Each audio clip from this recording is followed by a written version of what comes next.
সংগঠন, ইসকন একটি জঙ্গি সংগঠন, ইসকন একটি জঙ্গি সংগঠন। ইসকনের মতো জঙ্গি সংগঠনের পক্ষে যারা দাঁড়াবে, তাদের স্পেন্সার যারা, তাদের কালো হাত আমরা ভেঙে চড়ে দুর্বার করে দিব।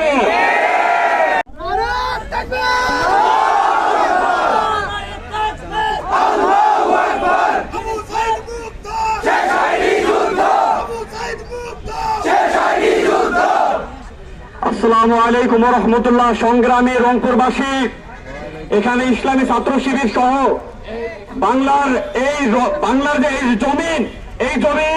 জমিনের যে রক্ত, এই রক্তের দাগ এখনো শুকায় না।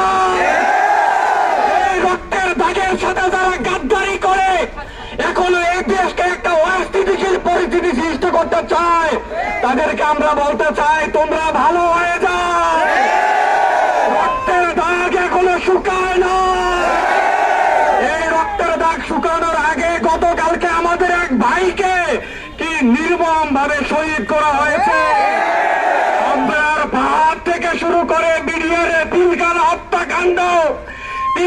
হত্যাকাণ্ড থেকে শুরু করে আমাদের জুলাইয়ের গণ অভ্যুত্থান, প্রত্যেকটি জায়গায় আমাদের যে শহীদ, এই শহীদের রক্তের সাথে যারা গাদ্দারি করতে চায়, তাদের জবাব আমরা কড়াই গন্ডায় বুঝিয়ে দিব।